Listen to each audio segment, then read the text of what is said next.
जय Hind and I hope आप सभी बहुत अच्छे होंगे। आज का जो हमारा टॉपिक है वो है एक बहुत ही क्रूशियल टॉपिक है जो कि एक इंडस्ट्री पॉइंट ऑफ व्यू से एक जो वर्किंग प्रोफेशनल हैं उनके लिए बहुत ही ज़्यादा इम्पोर्टेंट होने वाला है।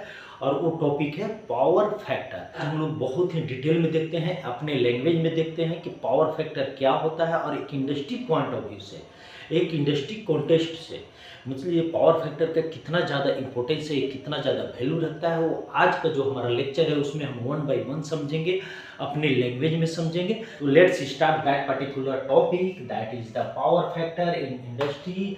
और यहाँ पे हम लोग वन बाय वन समझेंगे, अपने लैंग्वेज में समझेंगे, बहुत ही सिंपल लैंग्वेज में समझेंगे, क्योंकि आपको गूगल पे आपको अपने बुक में ये सारे कॉन्सेप्ट मिल जाएंगे। बट हम यहाँ पे ना एक बहुत ही प्रैक्टिकल वे में पावर फैक्टर को समझेंगे। क्लियर है? तो आप यहाँ पे देख रहे हैं कि power factor it means we are talking about the energy simply. Clear है? And factor means it's a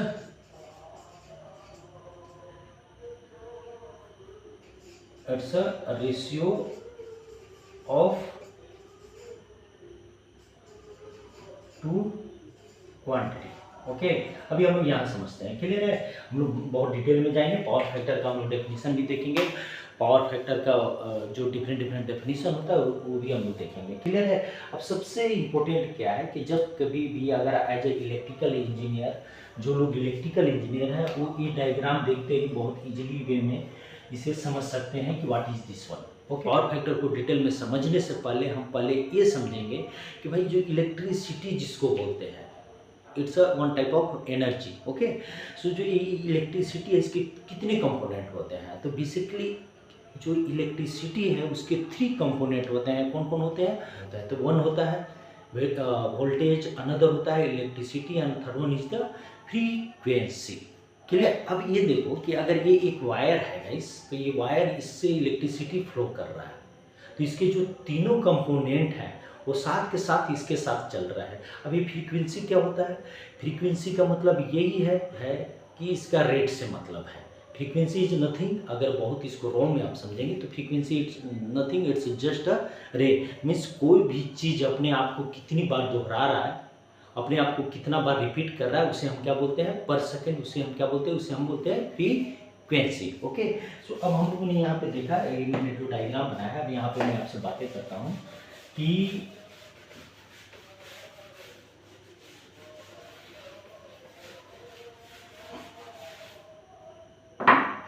clear है? ये एक वायर है, ठीक है। अब यहाँ से इलेक्ट्रिसिटी फ्लो हो रहा है, तो इसमें कौन कौन से कंपोनेंट है? इसमें कंपोनेंट है वोल्टेज भी है, इसमें कंपोनेंट है करंट भी है, और इसमें कंपोनेंट है फ्रीक्वेंसी।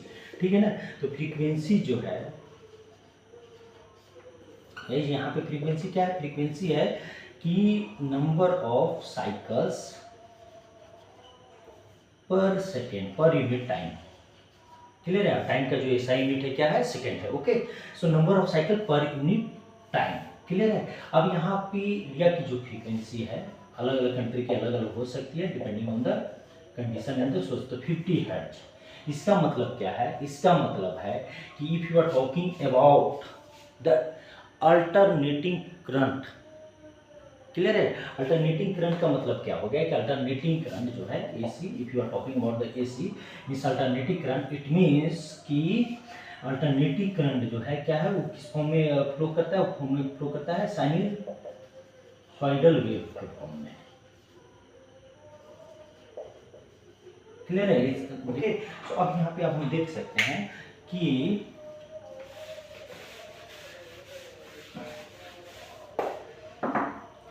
अब भी साइनसॉइडल अल्टरनेटिंग करंट। क्लियर है?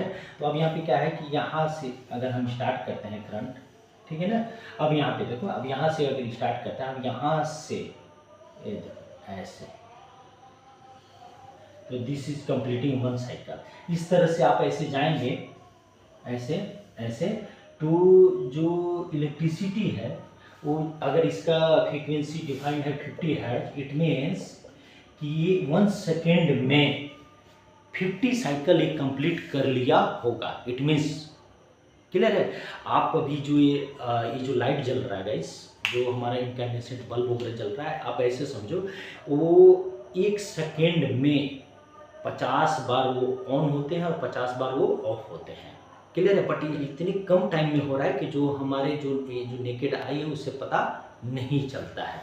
क्लियर है? अब यहाँ पे देखो कि जैसे अब यहाँ से अगर करंट फ्लो कर रहा है, अगर यहाँ पे आया तो ये जल रहा है। अब जैसे नीचे गया तो ये क्या हो गया, यहाँ पे ऑफ हो गया, यहाँ पे ऑन हो गया, यहाँ पे ऑफ हो गया। इसी तरह से आप ऐसे जब 50 साइकिल बनाएंगे तो आप यहाँ पे देखेंगे कि ये जो है ये कितना है, 50 नंबर्स है, और ये कितना है, 50 नंबर्स है। क्लियर है? बट यहाँ तो हम लोग ने बहुत ही जनरल कॉन्सेप्ट में देखा। अब इसी का जो यहाँ पे फिगर है, क्लियर है? अब इसी का यहाँ पे जो फिगर है गाइस, वही है क्या है, वहीं से हमारा जो डेफिनेशन है, वहीं से जो टेक्निकल जो एस्पेक्ट है पावर फैक्टर का, हम उसको वहाँ से डिटरमाइन कर पाते हैं। क्लियर है? अब यहाँ पे आप देखो कि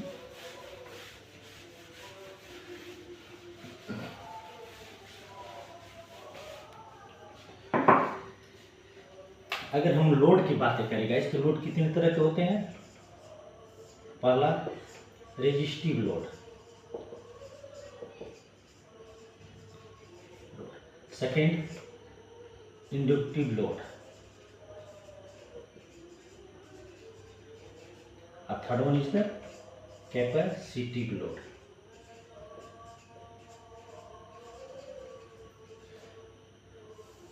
क्लियर है? तो अगर एक अप्लायंसेस के लिए अगर आप देखेंगे तो रियल में जो लोड होते हैं यही दो लोड होते हैं। ठीक है? कैपेसिटिव लोड जो कैपेसिटर लगाया जाता है, क्योंकि ये कुछ एनर्जी कंज्यूम करता है, इसलिए हम इसको लोड में कंसीडर करते हैं, बट ये रियल लोड नहीं होता है। क्योंकि जब हम कैपेसिटिव लोड की बातें करते हैं, जब कैपेसिटर किसी इक्विपमेंट में या किसी अप्लायंसेस में जब हम यूज करते हैं, तो वहाँ पे क्या हो जाता है, वहाँ पे मेरा पावर फैक्टर इम्प्रूव हो जाता है। बट चूंकि वो जो पर्टिकुलर जो कैपेसिटर है उसमें कुछ एनर्जी, कुछ पावर वहाँ पे कंज्यूम होता है, that's why we also consider a capacitor as a capacitive load. Clear है? अभी जो रेजिस्टिव लोड होता है, रेजिस्टिव लोड में आप अपने आसपास देखेंगे तो जितने भी ऐसे इक्विपमेंट, ऐसे अप्लायंसेस जो क्या करते हैं, जो इलेक्ट्रिकल एनर्जी को किसमें कन्वर्ट करते हैं, हीट में कन्वर्ट करते हैं। जैसे आपका इंडक्शन, जैसे आपका जो आयरन हुआ, जो आप आयरन करते हैं या जो प्रेस करते हैं। क्लियर है? तो ये सब सारे जो हैं वो क्या है, वो रेजिस्टिव लोड है। क्यों? क्योंकि वो क्या कर रहे हैं, वो इलेक्ट्रिकल एनर्जी को किस में कन्वर्ट कर रहे हैं, जो हीट क्रिएट कर रहा है, हीट में मीन्स हीट में वो जनरेट कर रहे हैं। अब जहाँ पे कोई मूवमेंट, कोई मोशन नहीं है, नो मोशन अवेलेबल देयर। ठीक है? बट जो इंडक्टिव लोड है गाइस, इंडक्टिव लोड क्या है, इंडक्टिव लोड ऐसे सारे इक्विपमेंट, ऐसे सारे अप्लायंसेस जहाँ पे इलेक्ट्रिकल एनर्जी को किसमें कन्वर्ट किया जा रहा है, इलेक्ट्रिकल एनर्जी को कन्वर्ट किया जा रहा है किसमें, मैकेनिकल एनर्जी में।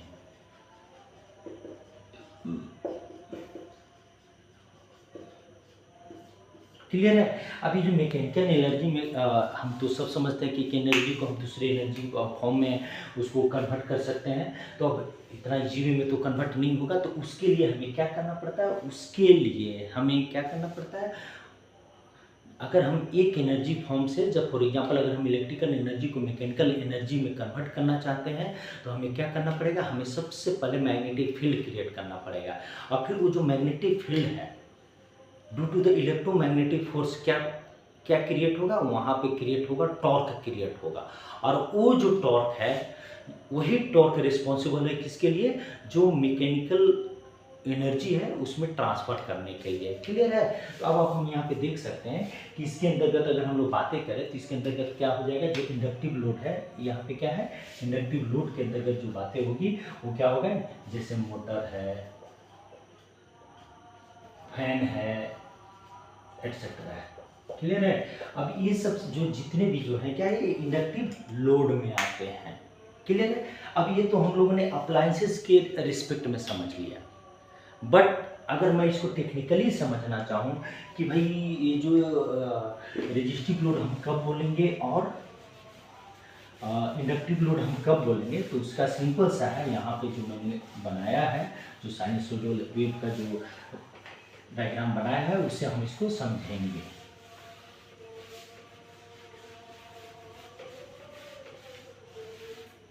क्लियर है? अब यहाँ पे समझते हैं। अब यहाँ पे आप देखो कि एक वायर है, इस वायर से क्या हो रहा है, इस वायर से यहाँ से क्या हो रहा है, वोल्टेज और करंट साथ के साथ इन लोग को चलना था, बट ये किसी कारणवश, वो समझेंगे हम बाद में कि क्यों ऐसा होता है, किसी कारणवश ये एक साथ में नहीं चल पा रहा है। क्लियर है? अगर ये एक साथ ट्रैवल कर रहे हैं और इनका जो साइनसोइडल वेव है वो एक साथ साइकिल कंप्लीट कर रहे हैं, इट मीन्स कि क्या हो रहा है कि ये जहाँ से स्टार्ट हो रहा है वहीं पे ख़त्म हो रहा है, तो इसका मतलब इनके बीच का जो एंगल है, दोनों के बीच का वो एंगल क्या है, 0 है। ठीक है, जिसे हम क्या बोलते हैं, जिसे हम बोलते हैं फेज एंगल। तो इस केस में जहाँ पे ऐसा होता है, फेज एंगल 0 होता है, उसे हम क्या बोलते हैं, उसे हम बोलते हैं रेजिस्टिव लोड। क्लियर है? अब यहाँ पे देखो, तो इसको हम क्या बोलते हैं, इसको बोलते हैं हम रेजिस्टिव लोड। अब यहीं पे अगर मैं पावर फैक्टर को डिफाइन करूं, तो पावर फैक्टर का क्या होता है, तो जो यहाँ पे पावर फैक्टर का जो फॉर्मूले होते हैं कैलकुलेट करने का पावर फैक्टर, वो क्या होता है, वो होता है कि cosine of phase angle between voltage and current. Clear है? तो अब यहाँ पे आप देख सकते हैं कि यहाँ पे क्या है, यहाँ पे आप देख रहे हैं कि यहाँ पे वोल्टेज है, यहाँ पे ऑलरेडी करंट दिया हुआ है, दोनों के बीच में क्या एंगल है, 0 है। तो यहाँ पे पावर फैक्टर क्या हो जाएगा, पावर फैक्टर हो जाएगा कोस थीटा। अभी कोस थीटा क्या है, यहाँ पे है कोस थीटा क्या है, 0 डिग्री। तो कोस 0 इक्वल टू क्या होता है, 1। क्लियर है? तो इट मीन्स यहाँ पे क्या हो गया, यहाँ पे हो गया पावर फैक्टर 1। क्लियर है? अभी हम ऐसे समझे, बाद में इसके हम लोग ब्रीफली डिस्कशन में बातें करेंगे। तो this one is the power factor. यहाँ पे क्या हो गया, 1 हो गया, कि जो कि क्या होता है, सबसे बेस्ट होता है पावर फैक्टर। अभी हम लोग ने डिटेल में देखा नहीं है, तो जब हम लोग इसके जो बैकग्राउंड है, इसका जो टेक्निकल बैकग्राउंड है, उसको हम लोग समझ रहे हैं। क्लियर है? क्लियर है? अब यहाँ पे हम देख सकते हैं केस नंबर 2। केस नंबर 2 में क्या हो रहा है, किसी कारणवश, आप बस अभी ऐसे समझो, बाद में समझेंगे क्यों ऐसा होता है।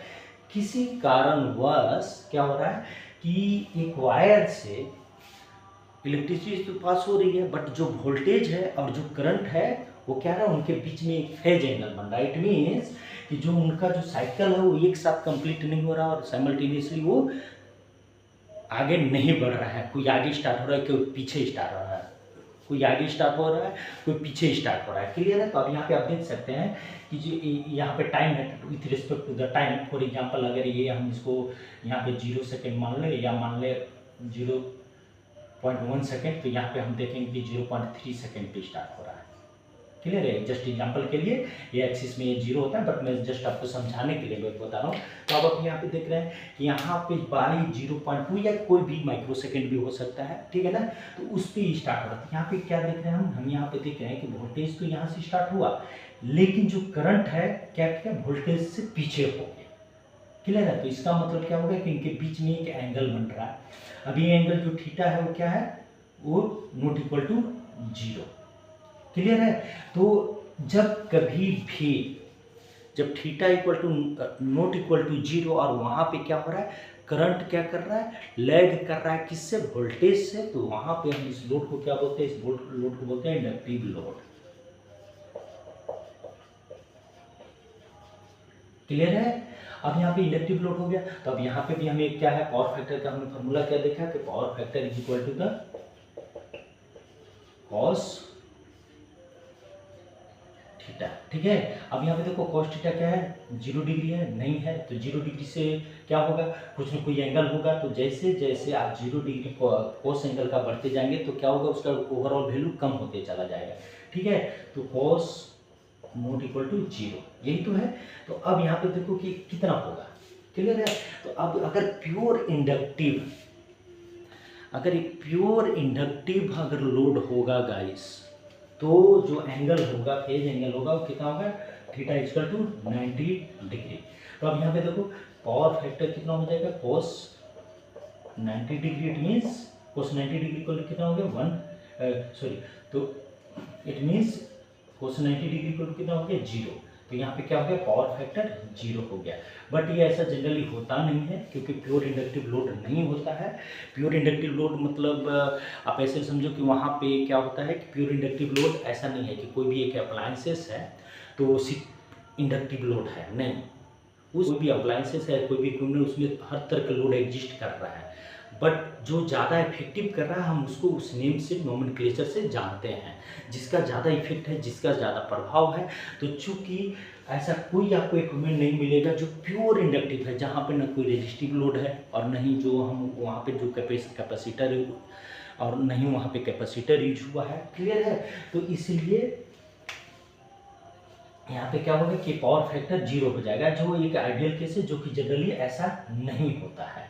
क्लियर है? तो जनरली क्या होता है पावर फैक्टर इंडक्टिव लोड का, तो जनरली जो एंगल आता है वो एंगल कितना आता है, एंगल आता है 360.86 डिग्री।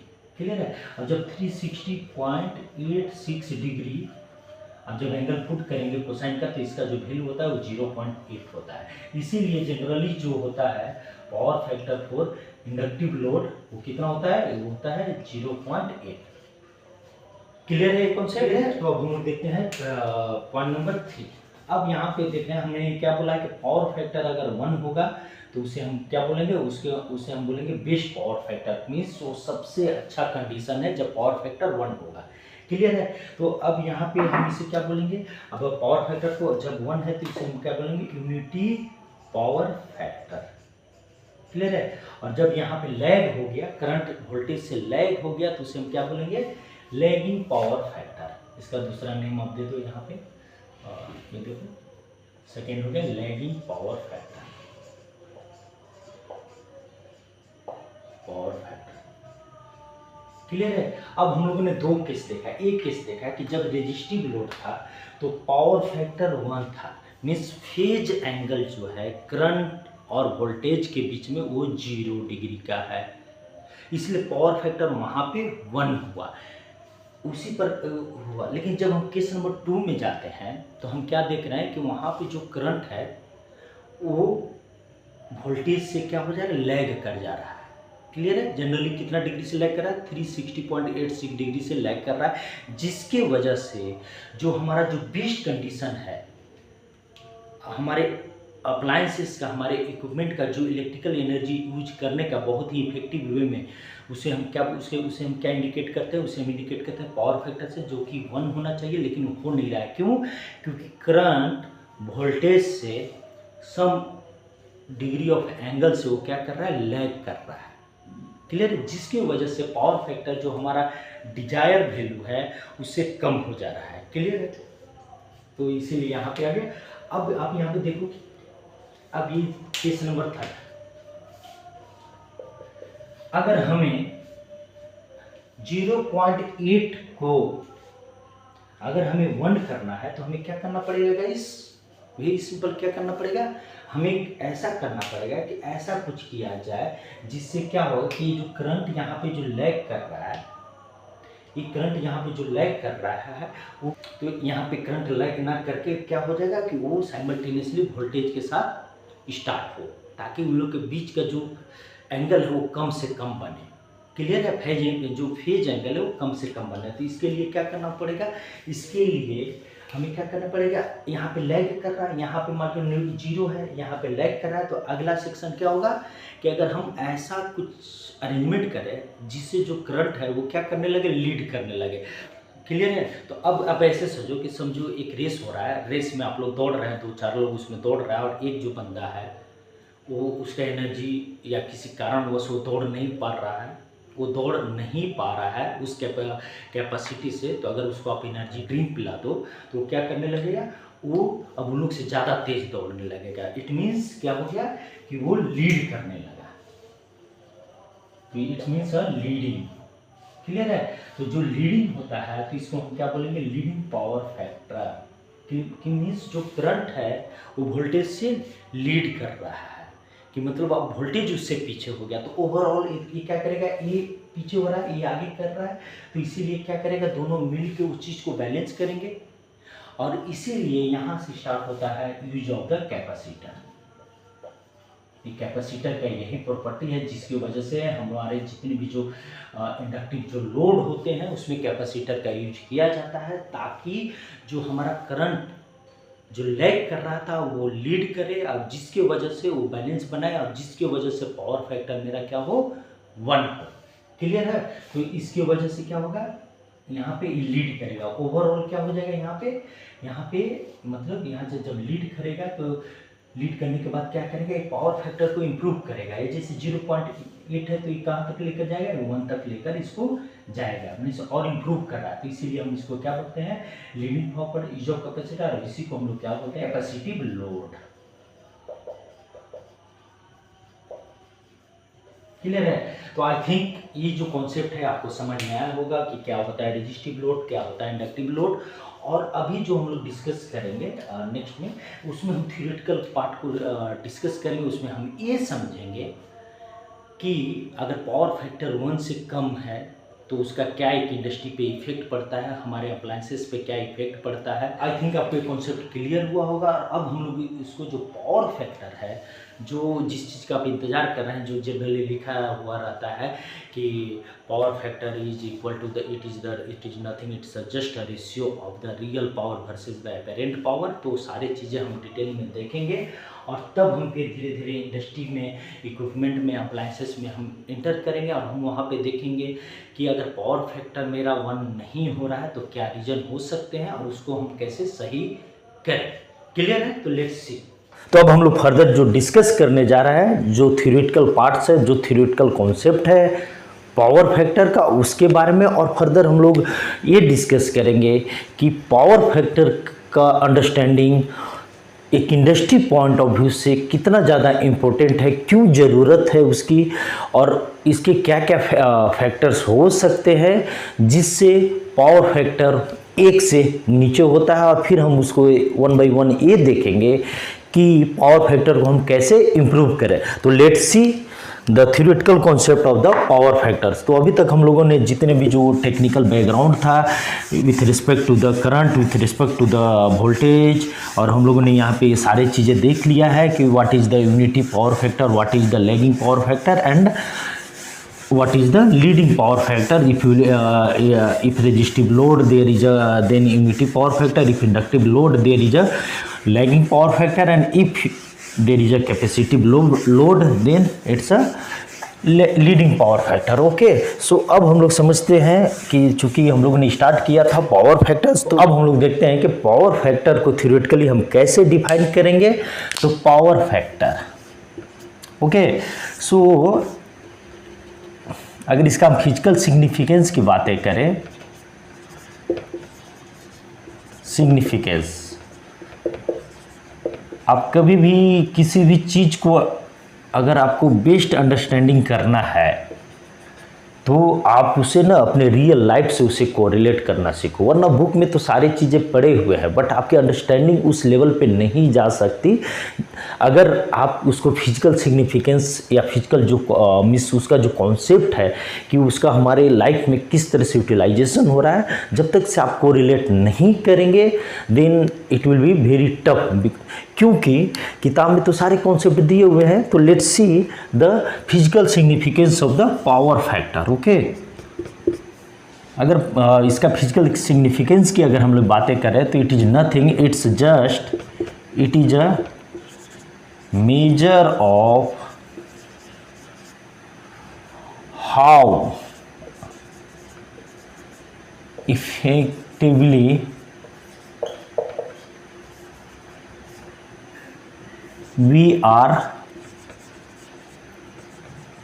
using electrical energy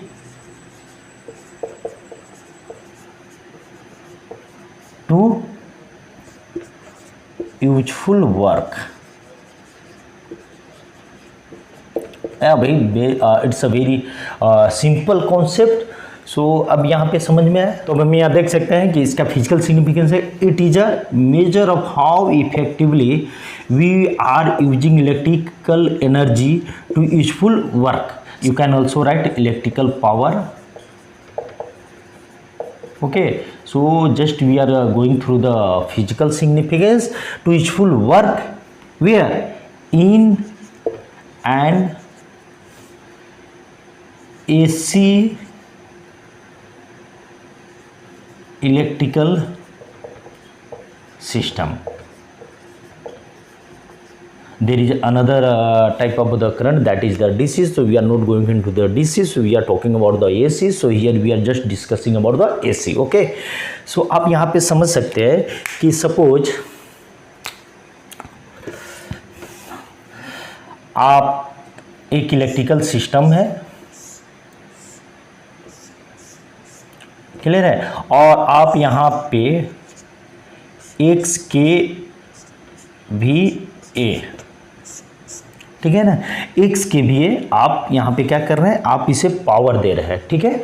और ये क्या कर रहा है कि ये इसमें से जो आपका यूजफुल जो वर्क है वो जनरेट जो कर रहा है कितना का, वो मान के चलिए कर रहा है वाई के डब्ल्यू का, ठीक है। और इसमें जो एक्स माइनस वाई है, यहाँ पे एक्स माइनस वाई है, जिसे हम क्या बोलते हैं, रिएक्टिव पावर।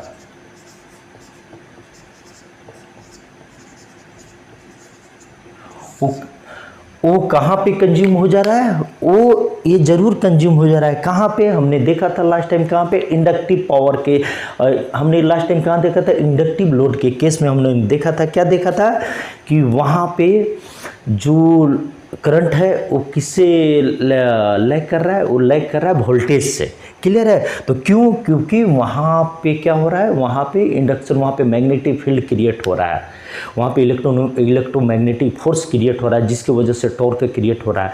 तो जहाँ पे इंडक्टिव लोड होता है, जहाँ पे कॉइल होता है, वहाँ पे क्या होता है कि वहाँ पे मैग्नेटिक फील्ड क्रिएट करने के लिए कौन से पावर जो लगता है, जो हमारे डायरेक्ट यूजफुल वर्क के लिए में वो डायरेक्ट दिखते तो नहीं है, but this power is required.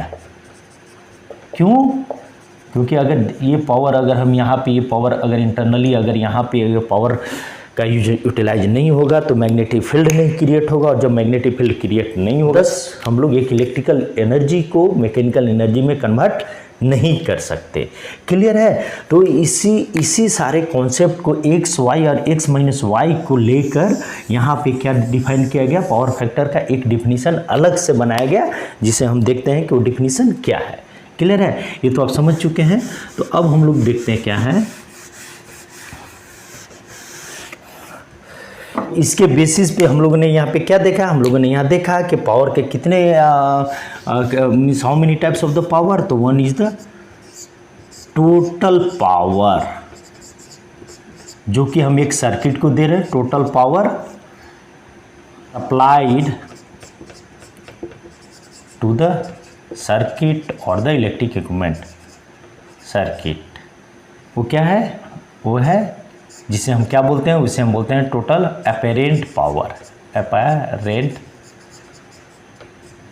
Power, जिसे हम डिनोट करते हैं किसे, जिसे हम डिनोट करते हैं के पी ए, क्लियर है। और एक जो सेकेंड पॉइंट हुआ, सेकेंड पॉइंट वो क्या है, सेकेंड पॉइंट जो हुआ वो क्या है, वो है एक्टिव पावर, और we can say it real power, जो डायरेक्टली किसके लिए रिस्पॉन्सिबल है, यूजफुल वर्क के लिए।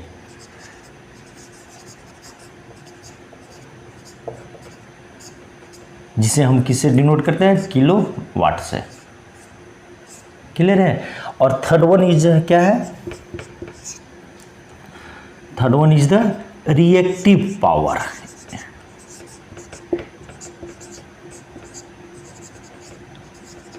क्लियर है, जिसे हम किससे डिनोट करते हैं, जिसे हम डिनोट करते हैं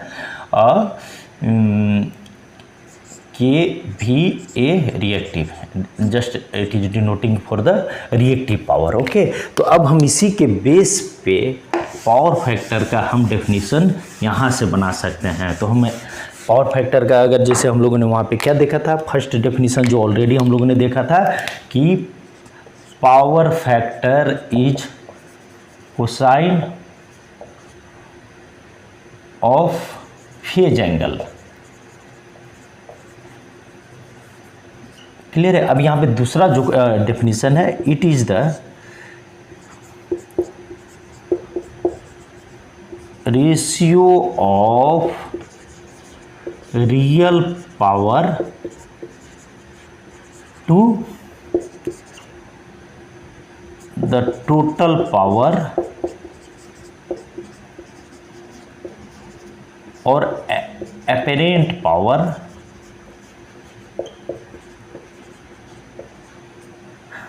supplied to the electrical equipment।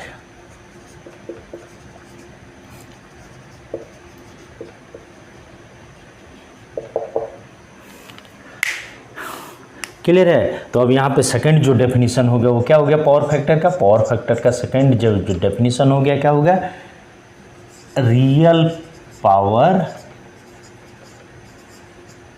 Upon apparent power और टोटल पावर। मीन्स अगर रियल पावर वहाँ के केस में क्या था, रियल पावर जो है कि यहाँ पे क्या हो गया, वाई के डब्ल्यू, अब यहाँ पे क्या है, एक्स के V A and x minus why was is the this one is the reactive power. तो अब हम यहाँ पे देख सकते हैं कि जो आपका थ्योरेटिकल कंसेप्ट है कि सपोज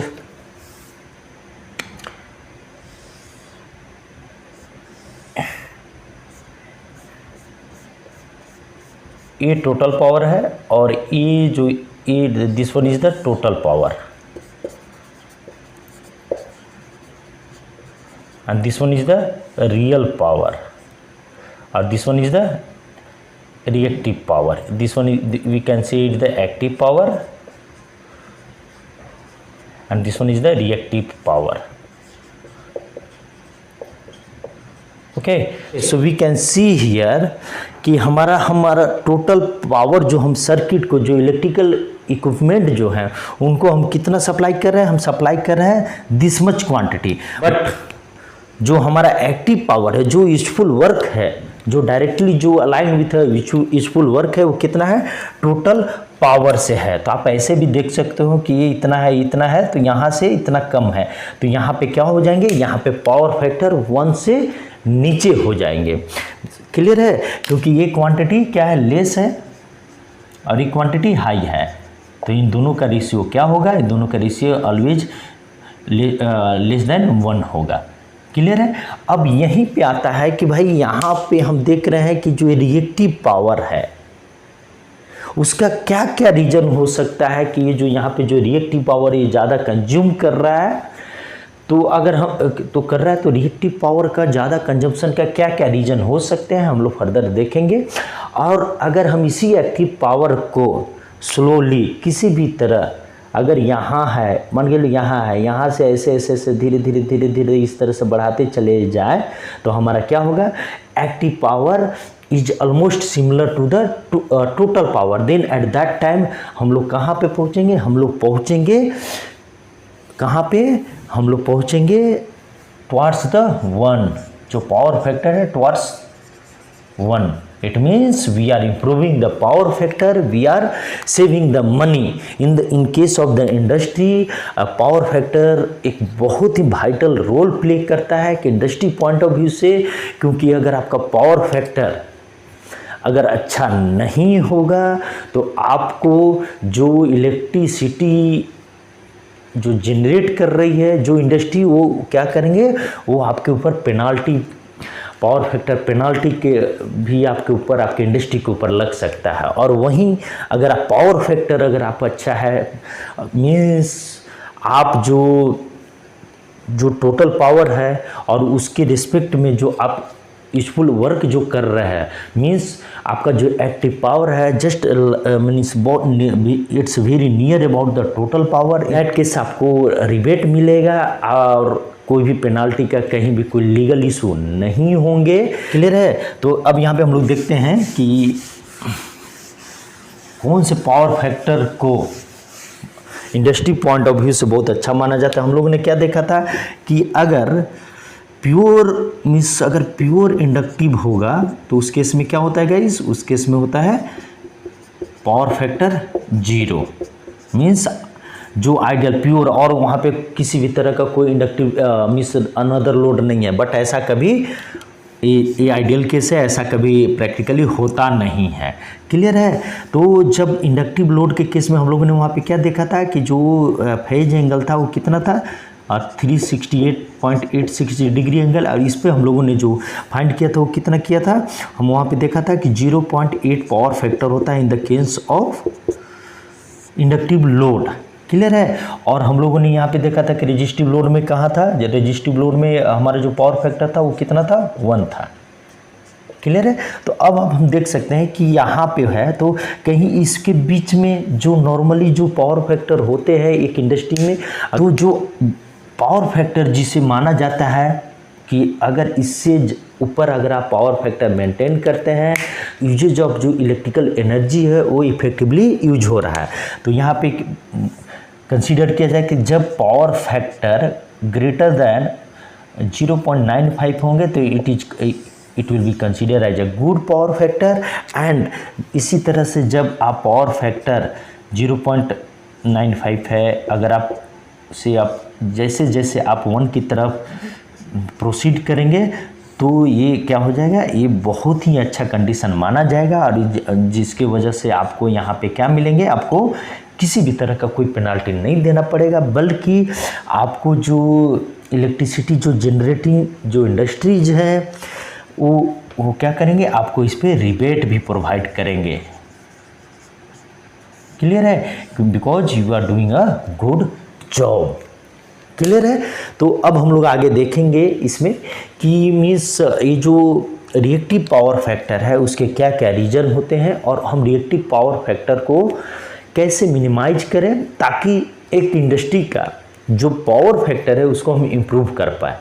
क्लियर है? तो अब हम लोग जो पावर फैक्टर का जो बहुत ही बेसिक सा जो कॉन्सेप्ट था वो अब हम समझ चुके हैं। तो फर्दर हम लोग डिस्कस करेंगे, वो सारे फैक्टर्स के बारे में जानेंगे जो पुअर पावर फैक्टर के लिए रिस्पॉन्सिबल है। क्लियर है? कि हम लोग देखते हैं कि reasons for poor power factor, और देन हम लोग उसको ये भी देखेंगे कि भाई अगर पुअर पावर फैक्टर है तो फिर हम उसको कैसे उसको इम्प्रूव करेंगे। तो पहले हम लोग देख लेते हैं कि क्या क्या रीज़न हो सकते हैं पुअर पावर फैक्टर के लिए एक इंडस्ट्री में। तो पहला है कि जितने भी जो इंडक्टिव लोड है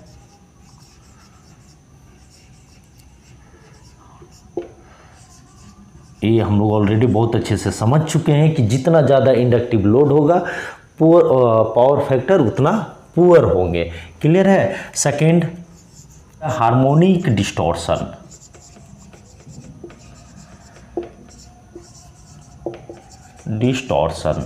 अब यहाँ पे क्या होता है कि जो करंट है या जो वोल्टेज है वो किस वे में आगे प्रोसीड करते हैं, वे साइनसॉइडल वेव फॉर्म में प्रोसीड करते हैं। तो जब हार्मोनिक डिस्टॉर्शन यही होता है कि जब वो साइनसॉइडल वेव फॉर्म न बने तो that is called the harmonic distortion. Third one is the voltage imbalance. It means voltage constant न होना। अब इसके रीजन क्या क्या हो सकते हैं, वोल्टेज जो अगर इम्बैलेंस है तो इसके क्या क्या रीजन हो सकते हैं कि क्यों ऐसा हो रहा है, वोल्टेज जो इम्बैलेंस हो रहा है इसका जो रीजन हो सकता है वोल्टेज इम्बैलेंस का, तो इम्प्रॉपर वायरिंग। ये भी एक रीजन है। सेकेंड क्या हो सकता है कि जो वोल्टेज इम्बैलेंस हो रहा है, second reason is the long transmission line.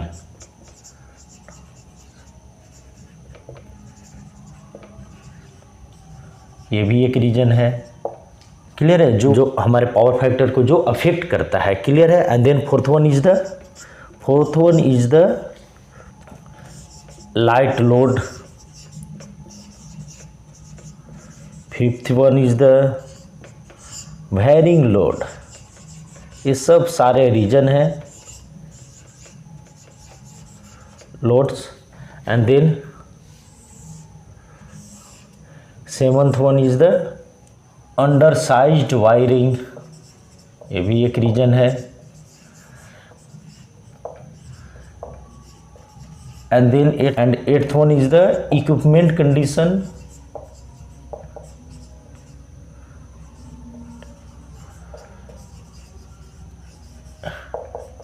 It means कि अगर कोई एक इलेक्ट्रिकल इक्विपमेंट अगर वो पुअरली मेंटेन है तो इसका बहुत ज़्यादा इफेक्ट कहाँ पे पड़ेगा? इसका बहुत ज़्यादा इफेक्ट पड़ेगा आपके पावर फैक्टर पे। क्लियर है। तो ये सब सारे पॉइंट है, और भी पॉइंट है। तो इस तरह से जो जितने भी जो ये सब जो इंडक्टिव लोड है या हार्मोनिक डिस्टॉर्शन है या वोल्टेज इम्बैलेंस है या लाइट लोड्स है, वायरिंग लोड्स है और अंडरसाइज्ड वायरिंग है, इक्विपमेंट कंडीशन है, तो ये सब क्या करेंगे? ये सब किसके लिए रिस्पॉन्सिबल है? अगर ये सारे कंडीशन अगर हैं, ये सारे एग्जिस्ट करते हैं, तो देन आपका जो पावर फैक्टर होगा वो पुअर होगा। वो इट मीन्स कि हम जितना जो पावर एक इलेक्ट्रिकल सिस्टम को जो हम दे रहे हैं, तो हम उतना इफेक्टिवली उससे यूजफुल वर्क नहीं ले पा रहे हैं, मुझसे उतना यूजफुल पावर नहीं जनरेट कर पा रहे हैं। तो कि अब हम एक इंडस्ट्री में इक्विपमेंट चला रहे हैं, तो ये सब सारे these all are the responsible for the reactive power, but हम उसे एलिमिनेट नहीं कर सकते क्योंकि हमें इक्विपमेंट चलाना है। फॉर एग्जांपल अगर हमें हम मोटर ही चला रहे हैं, तो मोटर का वो जो रिएक्टिव पावर है मैग्नेटिक फील्ड क्रिएट करने के लिए ज़रूरत है, तो हम यहाँ पे हम उसे एलिमिनेट नहीं कर सकते, हम उसे अवॉइड नहीं कर सकते। तो इस हमें क्या करना पड़ेगा? हमें आप याद करो, जब लैग हो रहा था इंडक्टिव के केस में, तो वहाँ पे हम क्या कर रहे थे? वहाँ पे हम कैपेसिटर यूज कर रहे थे। क्यों कैपेसिटर यूज कर रहे थे? कि जो करंट था इंडक्टिव लोड के केस में, वो वोल्टेज से क्या हो जा रहा था? लैग हो जा रहा था। तो फिर जब हम कैपेसिटर यूज कर रहे थे, तो वो क्या कर रहा था? वो जो करंट था उसको मीन्स वोल्टेज से क्या कर रहा था? उसको लीड कर रहा था, और जिसकी वजह से जो इम्बैलेंस हो रहा था एक मीन्स लैग एंड लीड के बीच में, और इस तरह से हम क्या कर रहे थे? वहाँ पे पावर फैक्टर को इम्प्रूव कर रहे थे। क्लियर है। तो चलिए हम लोग देखते हैं कि मिस ये सारे कंडीशन तो इसमें से है, जो बहुत सारे ऐसे कंडीशन है जिसको हम अवॉइड नहीं कर सकते। अगर हम एक इंडस्ट्री चला रहे हैं, वहाँ पे इलेक्ट्रिकल एनर्जी का कंजम्पशन है, हम इलेक्ट्रिकल सिस्टम यूज कर रहे हैं, तो बहुत सारी चीज़ें हम इसमें इसको मिनिमाइज कर सकते हैं, बट हम एलिमिनेट नहीं कर सकते। क्लियर है। अब जैसे यहाँ पे आप इस पे बहुत अच्छे से काम कर सकते हैं, इक्विपमेंट कंडीशन पे आप इसको मेंटेनेंस पे बहुत प्रॉपर ध्यान दे सकते हैं। Then it will contribute to a good power factor. अगर आपका जितने भी जो इक्विपमेंट है वो बहुत ही वेल मेंटेन है, तो किसी कुछ हद तक वो क्या करेगा? वो आपके पावर फैक्टर को इम्प्रूव करेगा। क्लियर है। तो अब चूंकि हम लोगों ने समझ लिया कि ये तो एग्जिस्ट करेंगे ही, कुछ ना कुछ तो एग्जिस्ट करेंगे ही, तो फिर हमें क्या करना चाहिए? क्लियर है। तब यहीं से कॉन्सेप्ट आता है कि how we will improve the power factor. तो चलिए हम लोग देखते हैं कि कैसे हम पावर फैक्टर को इम्प्रूव करें। क्लियर है। तो नेक्स्ट हमारा है to improve power factor in industry.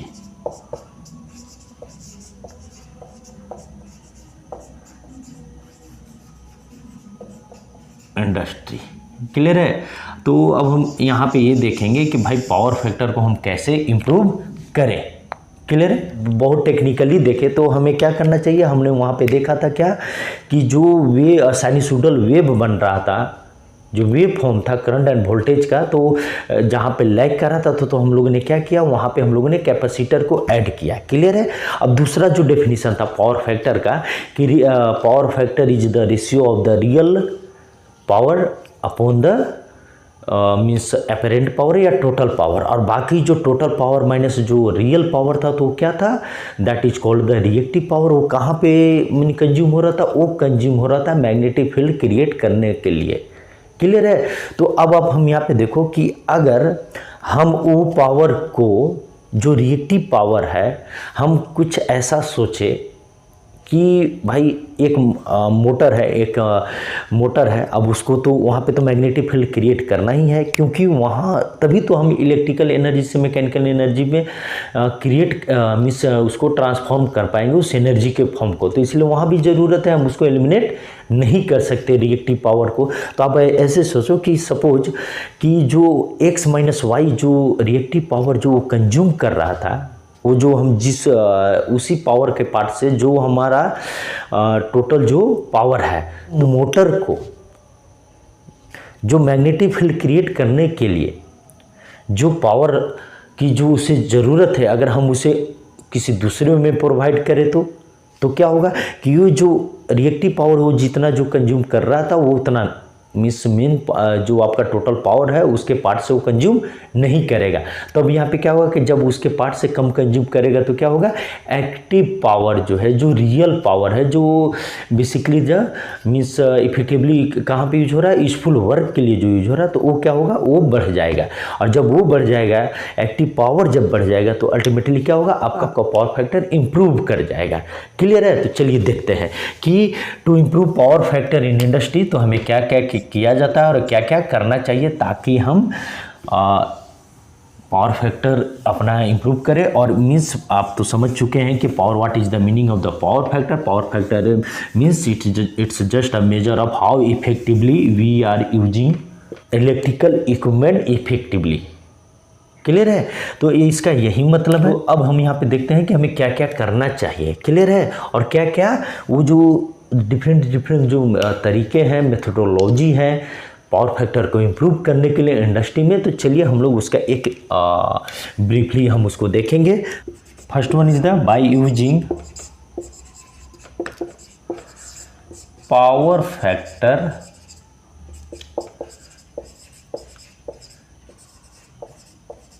Correction devices. Clear है। तो इसमें क्या क्या आ सकते हैं, इसमें आ सकते हैं आपका जैसे कैपेसिटर हो गए, these all are the power factor correction devices, means these all are improving the power factor. Capacitor हो सकता है, रिएक्टर्स हो सकते हैं, एंड देन फिल्टर्स हो सकते हैं, means employing the active power filters. Okay. So अब ये सब क्या करते हैं, ये तीनों जो क्या करते हैं कि हमने वहाँ पे क्या बोला, वहाँ पे मैंने बोला कि अगर ये टोटल अपेरेंट पावर है, फुल में अपेरेंट पावर है, और ये आपका एक्टिव पावर है, this one is the active power,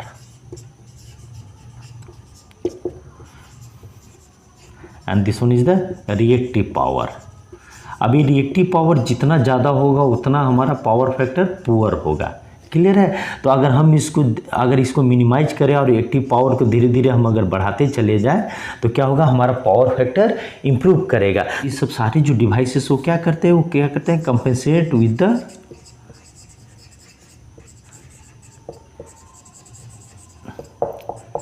the reactive power, जो मैं ऑलरेडी आपको थोड़ी देर पहले समझाया हूँ, reactive power, and thus they enhance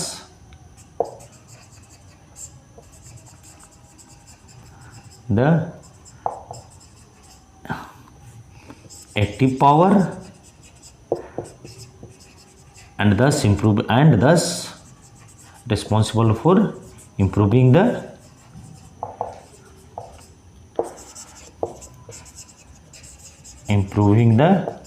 power factor.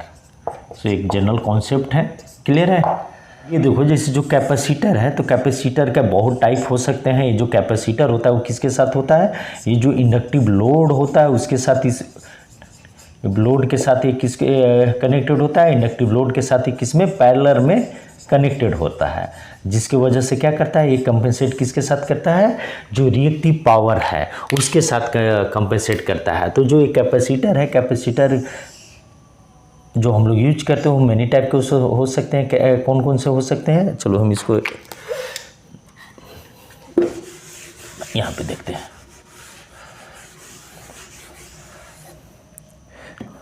तो ये जो कैपेसिटर है, ये कैपेसिटर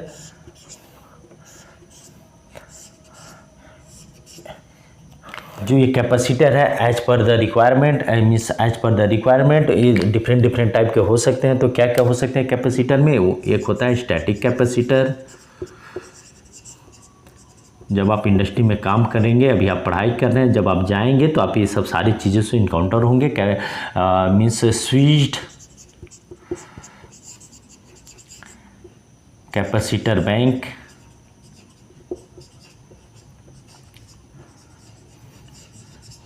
कैपेसिटर बैंक,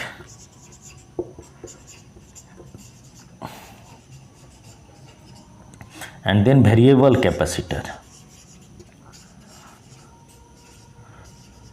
जब आप कॉलेज ख़त्म करके जब आप जाएंगे इंडस्ट्री में तो ये सब सारे चीज़ें आपको सुनने को मिलेंगे। और अगर आप इलेक्ट्रिकल इंजीनियर हैं, अगर आपका प्रोफेशन अगर इलेक्ट्रिकल से मीन्स कोरिलेटेड है, अलाइन है, तो एंड उस टाइम आपको ये सब सारी चीज़ों की ज़रूरत आपको पड़ेगी।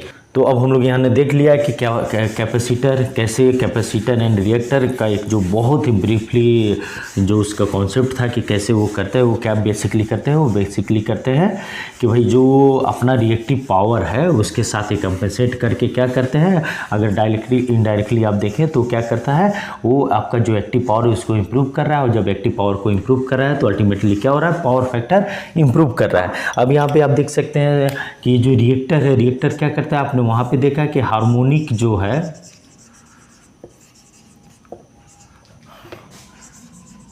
डिस्टॉर्शन, उसको ये क्या करता है, हार्मोनिक डिस्टॉर्शन को ये क्या करता है, इम्प्रूव करता है रिएक्टर। ये जैसे वहाँ पे कैपेसिटर क्या होता है, कैपेसिटर जो इंडक्टिव लोड है उसके साथ क्या होता है, कनेक्टेड होता है पैरेलल में। और ये जो रिएक्टर है, रिएक्टर क्या हो सकता है, पैरेलल में भी कनेक्टेड हो सकता है और सीरीज में भी हो सकता है, एज पर द रिक्वायरमेंट और as per the design. Okay, ये जो फिल्टर होते हैं बेसिकली क्या है, एक्टिव पावर फिल्टर। अगर इसके पूरे नाम में जाए हम तो एक्टिव पावर फिल्टर, क्लियर है। अभी क्या करते हैं, एक्टिव पावर फिल्टर अगर आप यूज करते हैं तो ये क्या करते हैं, बेसिकली ये करते हैं, ये जो रिएक्टिव पावर है उसके साथ ये कंपेंसेट करते हैं, के साथ ही कंपेंसेट करते हैं, जिससे आपका क्या होता है, एक्टिव पावर इम्प्रूव होता है। एंड जो सेकेंड वन है ये डायनेमिकली क्या करता है, डायनेमिकली इंजेक्टिंग compensating current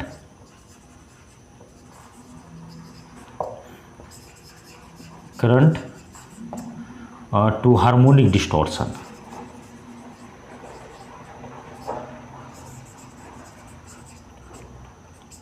तो आप यहाँ पे देख सकते हैं कि जो एक्टिव पावर फिल्टर होते हैं तो वो क्या कर रहे हैं, वो जो इलेक्ट्रिकली वो किसको कंट्रोल कर रहे हैं, कंपेंसेट कर रहे हैं, रिएक्टिव पावर को कंपेंसेट कर रहे हैं। और डायनेमिकली वो क्या कर रहे हैं, जो हार्मोनिक डिस्टॉर्शन में जो करंट है उसको वो कंपेंसेट कर रहे हैं, जहाँ पे नन जो साइनसोइडल वेव बन रहा था हार्मोनिक डिस्टॉर्शन वाली। अगर हम लोग देखें कि भाई, तो हम लोग ने देख लिया है कि भाई ये पावर करेक्शन जो डिवाइसेस है वो सब सारे हम लोग ने बहुत ही ब्रीफली में देखा। अब देन नेक्स्ट जो है, पावर फैक्टर इंप्रूव करने के लिए हम और इंडस्ट्री में अगर हम जाते हैं तो हम क्या क्या देख सकते हैं, हम देख सकते हैं स्पेशलाइज्ड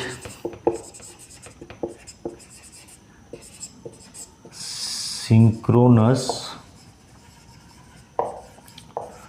मोटर, हम इसको डायरेक्टली यूज कर सकते हैं। तो ये क्या करता है, basically it's provide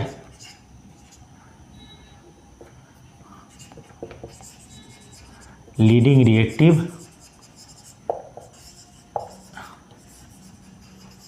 power for what, to improve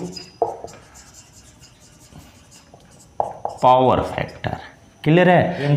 second one is the high power factor motors. अब टेक्नोलॉजी एडवांस हुआ है तो बहुत सारे चीज़ें आपको मार्केट में अवेलेबल हैं, तो आप अगर इसको यूज करते हैं तो क्या होगा, इसको यूज करने से एक तो क्या है, ऑटोमेटिक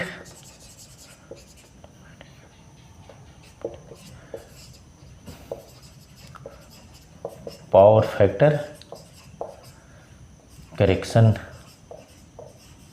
इनबिल्ट है। फिर second one is the harmonic filter already inbuilt है। तो ये सब सारी चीज़ें अगर हम डायरेक्टली अगर ये मोटर यूज करते हैं हाई पावर फैक्टर मोटर्स, तो हमें यहाँ पे ये सब बेनिफिट मिलेगा। तो हम ये देख सकते हैं कि हम लोग ने बहुत ही ब्रीफली पावर फैक्टर के बारे में अपने जो अंडरस्टैंडिंग था एक प्रैक्टिकल वे में उसको हम लोगों ने देखा। एंड देन हम लोग देखे कि भाई ये जो पावर फैक्टर है सो कैसे एक इंडस्ट्री के लिए इम्पोर्टेंट है। क्लियर है।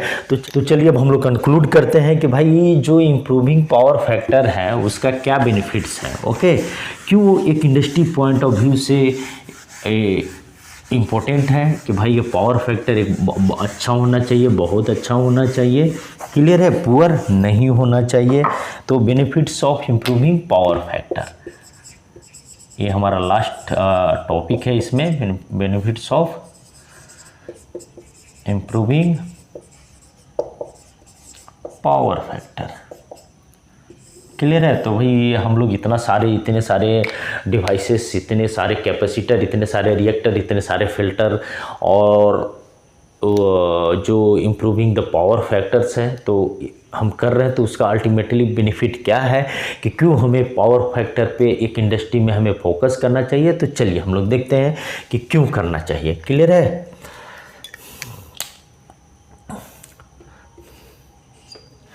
Reduced energy cost,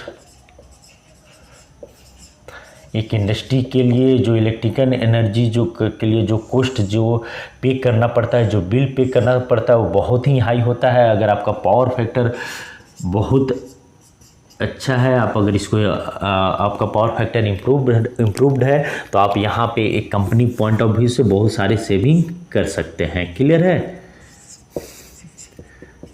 second, increased system capacity. अगर पुअर पावर फैक्टर के वजह से आपका जो कोई भी जो इक्विपमेंट है, वो डिजाइन जो इक्विपमेंट है वो उस कैपेसिटी पे काम नहीं कर रहा है, तो जब आपका पावर फैक्टर मींस जो वोल्टेज और जो करंट के बीच में ज़्यादा डेविएशन नहीं है, तब आपका जो कैपेसिटी है वो यहाँ पे इंक्रीज कर जाएगा था। थर्ड वन इज द, अगर आपका अच्छा पावर फैक्टर है तो reduced line losses. And fourth one is the, जो बेनिफिट ऑफ जो इम्प्रूविंग पावर फैक्टर है तो क्या है, इम्प्रूव्ड वोल्टेज रेगुलेशन।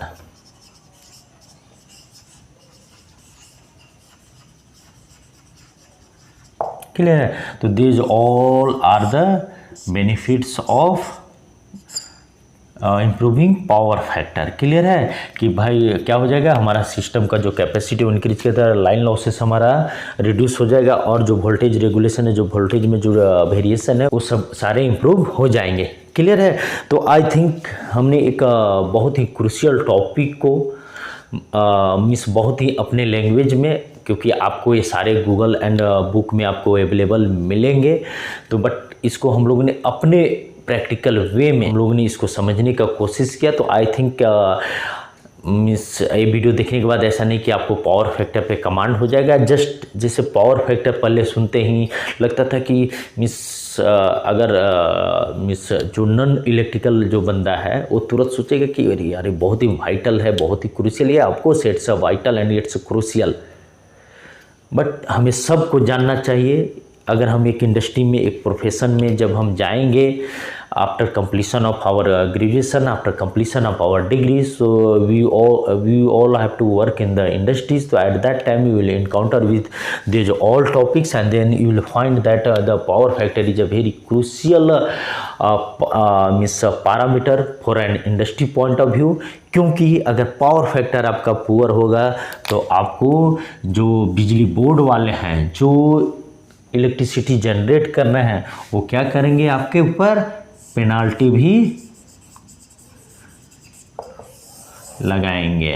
क्लियर है? तो किसी भी इंडस्ट्री में पेनाल्टी लगना ये एक अच्छी बात नहीं है। It's not a good symptom for an good industry, for means reputed industry. इसलिए तो जितने भी जो प्रोफेशनल्स हैं जब इंडस्ट्री में जाते हैं तो उनका बहुत ही प्राइम फोकस होता है improving the power factor, maintaining the power factor कितना, मोर देन द 0.95।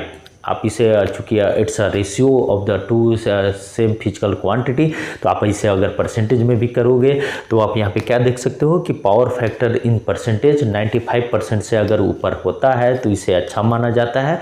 और जितना आप 100 के नज़दीक, या अगर आप परसेंटेज में कर रहे हो तो जितना आप 100 के नज़दीक जाओगे तो उतना अच्छा का इक्विपमेंट का मीन्स आपका जो इलेक्ट्रिकल जो इक्विपमेंट सिस्टम है वो सारे वर्क कर रहे हैं।